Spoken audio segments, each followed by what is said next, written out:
Hello दोस्तों, आज मैं आपके लिए लेकर आया हूँ सब्सक्राइबर की भेजी एक रियल हॉरर स्टोरी। और साथ ही मैं आपको बताऊंगा मेरे एक फ्रेंड के साथ हुई कुछ बिल्कुल रियल पैरानॉर्मल घटनाएं।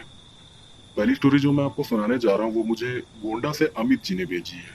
तो अब आगे मैं आपको अमित जी के नजरिए से पूरी घटना बताऊंगा।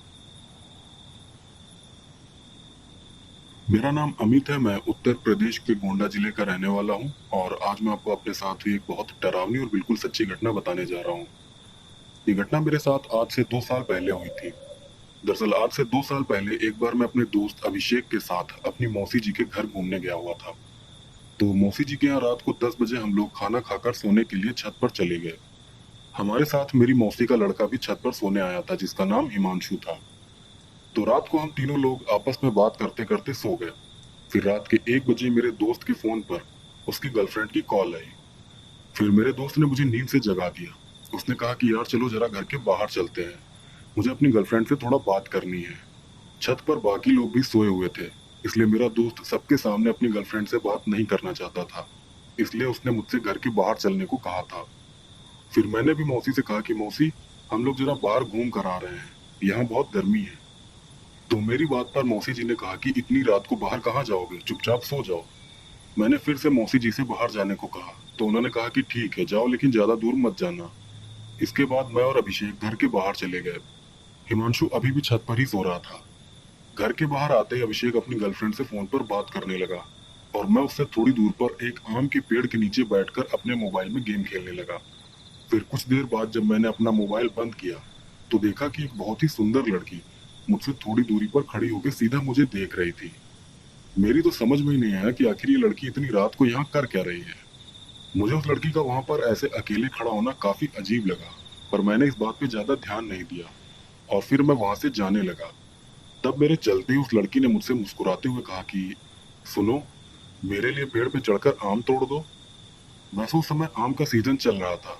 तो उस लड़की की बात पर मैंने कहा कि पागल हो, इतनी रात को मैं आम तोड़ने के लिए पेड़ पे थोड़ी चढ़ूंगा, और वैसे भी मुझे पेड़ पे चढ़ना नहीं आता। मैंने उस लड़की से इतनी बात कही ही थी कि तभी मेरी मौसी जी का लड़का हिमांशु दूर से चिल्लाते हुए मुझसे बोला कि अमित भैया, बाहर क्या कर रहे हो, इतनी रात हो रही है, चलो सो जाओ। मैंने उससे कहा कि तुम चलो, मैं अभी थोड़ी देर में आ रहा हूँ। मेरी बात सुन के हिमांशु वहां से चला गया। हिमांशु के जाते ही उस लड़की ने मुझसे फिर कहा कि मेरे लिए पेड़ पे चढ़ के आम तोड़ दो ना। उसकी बात पे मैंने उस लड़की से कहा कि देखो, इतनी रात को तुम्हारा मुझसे बात करना सही नहीं है, कोई देख लेगा तो गलत समझेगा, इसलिए तुम अपने घर चली जाओ। मेरी बात पे उस लड़की ने कहा कि तुम जाओ यहाँ से, मैं क्यों जाऊं, मैं तो यहीं पर रहती हूँ। उस लड़की की यह बात मुझे बहुत अजीब लगी, पर मैंने सोचा शायद वो कोई पागल लड़की है, इसलिए मैं वहां से जाने लगा। तब तक अभिषेक भी मेरे पास आ गया था। मैं और अभिषेक घर की तरफ जा ही रहे थे कि तभी एक बार फिर उस लड़की ने मुझसे बहुत गुस्से में कहा कि मेरे लिए पेड़ पे चढ़ के आम तोड़ो। उसकी इस बात पे मुझे गुस्सा आ गया। मैंने उससे कहा कि मैं जा रहा हूँ यहाँ से, तुमको आम खाना है तो खुद पेड़ पे चढ़ के तोड़ लो। फिर मेरे इतना बोलते ही उस लड़की का चेहरा एकदम से बदलने लगा। उसकी आंखें बिल्कुल सफेद हो गई और उसका चेहरा ऐसा हो गया जैसे आग में जल गया हो। मैंने और अभिषेक ने, हम दोनों ने उस लड़की का चेहरा बदलते हुए अपनी आंखों से देखा था। और वो सब देखकर हम दोनों डर के मारे बहुत तेजी से घर की तरफ भागने लगे। वो भयानक लड़की भी भागते हुए हमारे पीछे आ रही थी। फिर हम लोग जल्दी से घर के अंदर चले गए। इसके बाद जब हमने पीछे पलट कर देखा तो पाया कि वो लड़की अब वहां से गायब हो चुकी थी। बाद में मैंने इस घटना के बारे में अपनी मौसी को बताया तो उन्होंने कहा कि अभी कुछ महीने पहले ही बगल के गांव में एक लड़की ने आग लगाकर आत्महत्या कर ली थी।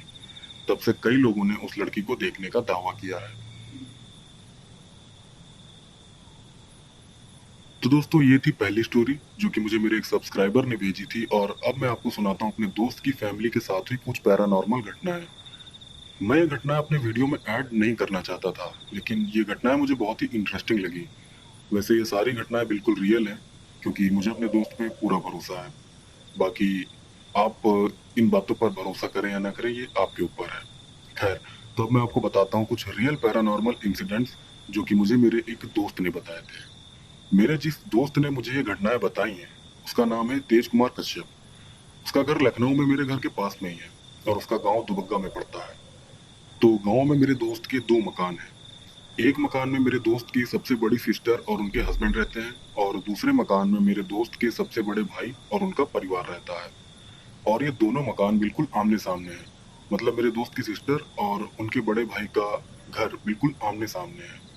तो एक बार की बात है, मेरे दोस्त की जो सिस्टर है वो अपने घर के आंगन में सोई हुई थी।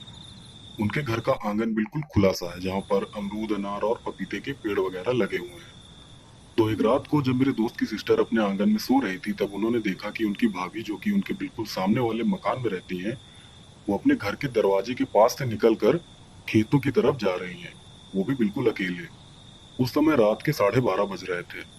तो ये देखकर मेरे दोस्त की सिस्टर को बहुत अजीब लगा, इसलिए वो तुरंत उठकर भाभी के पीछे गई। लेकिन जैसे ही वो अपने घर के बाहर निकली तो उन्होंने देखा कि बाहर सड़क पर कोई भी नहीं है। ये देखकर उनको समझ ही नहीं आया कि आखिर इतनी जल्दी भाभी कहाँ चली गई। फिर मेरे दोस्त की सिस्टर ने अपने भाई के घर में आवाज लगाई तो घर के अंदर से उनकी भाभी और भाई दोनों बाहर निकले। ये देखकर वो बहुत हैरान रह गई। फिर उन्होंने पूरी बात अपने भाई और भाभी को बताई तो उन्होंने कहा कि वो तो घर के बाहर ही नहीं निकले। खैर, इसके बाद मेरे दोस्त की सिस्टर अपने घर जाकर सो गई। वो समझ गई थी जिसको उन्होंने देखा वो उनकी भाभी नहीं बल्कि एक छलावा था। ये थी मेरे दोस्त की बताई पहली घटना। और अब मैं आपको बताता हूँ एक और घटना जो कि मुझे मेरे दोस्त ने बताई थी। ये घटना भी मेरे दोस्त के गांव में घटी थी और ये घटना मेरे दोस्त की मम्मी जी के साथ हुई थी। इस घटना में मैं अपने दोस्त की मम्मी को आंटी जी कहकर बुलाऊंगा। तो हुआ यह था कि एक बार मेरे दोस्त की मम्मी अपने गांव वाले घर के आंगन में दोपहर के समय चारपाई पर लेटी हुई थी। तो लेटे हुए ही अचानक उनको ऐसा लगा कि जैसे उनके हाथ पर बिल्कुल अकड़ गए हैं और उनके शरीर पर बहुत ज्यादा वजन आ गया है। थोड़ी देर तक उनकी यही हालत रही। उसके बाद वो अचानक से ठीक हो गई। फिर जब आंटी जी चारपाई से उठने लगी तब उनको ऐसा लगा जैसे किसी ने उनके दोनों पैरों को बहुत जोर से पकड़ रखा है। फिर जब उन्होंने अपने पैरों की तरफ देखा तो उन्हें एक इंसानी आकृति दिखाई दी जो कि धुएं से बनी हुई थी। वो इंसानी आकृति आंटी जी के पैरों को पकड़ के बैठी थी। उस आकृति को देखते ही आंटी जी डर गई और चिल्ला के घर के लोगों को बुलाने लगी। लेकिन वो आकृति आंटी जी के अलावा किसी को भी दिखाई नहीं दे रही थी। आंटी जी सबसे कह रही थी कि वो देखो, वो आदमी मेरे पैरों को पकड़ के बैठा है, उसको भगाओ यहाँ से। लेकिन हैरानी की बात थी कि उस धुंधले आदमी को आंटी जी के अलावा परिवार का और कोई सदस्य देख नहीं पा रहा था। आंटी जी उस इंसानी आकृति को देख सकती थी लेकिन उनके अलावा कोई और उस आकृति को नहीं देख पा रहा था। आंटी जी ने उस आकृति के बारे में बताया था कि वो एक धुएं से बना आदमी जैसा है जिसके नाक, कान, मुंह कुछ भी नहीं है। आंटी जी के इतना सब बताने के बाद भी किसी को उनकी बात पर यकीन नहीं हो रहा था। फिर बाद में घर के लोगों ने आंटी जी को डॉक्टर के पास दिखाया, लेकिन काफी इलाज कराने के बाद भी आंटी जी के पैर सही नहीं हुए। फिर कुछ दिन बीतने के बाद ही आंटी जी के पैरों पर इंसानी उंगलियां छपी हुई मिली। ये देखकर घर के लोग घबरा गए। वो समझ गए कि ये कोई ऊपरी चक्कर है। फिर घर के लोग आंटी जी को एक बाबा जी के पास ले गए तो बाबा ने बताया कि एक बुरी आत्मा आंटी जी के पीछे पड़ी हुई है। फिर उन बाबा ने मंत्रों से फूका हुआ पानी दिया और साथ ही एक ताबीज भी दिया आंटी जी को पहनने के लिए, जिसको पहनने के बाद आंटी जी के पैर ठीक हो गए। लेकिन तब भी उस आत्मा ने आंटी जी का पीछा नहीं छोड़ा था, क्योंकि कुछ दिन बाद ही वो आत्मा फिर आंटी जी को दिखने लगी। लेकिन अब की बार वो आत्मा आंटी जी के पास नहीं आ रही थी। इसके बाद आंटी जी ने उस आत्मा के बारे में बाबा को बताया तो बाबा ने कहा कि आप परेशान मत होइए, वो बुरी आत्मा अब आपके पास नहीं आ सकती।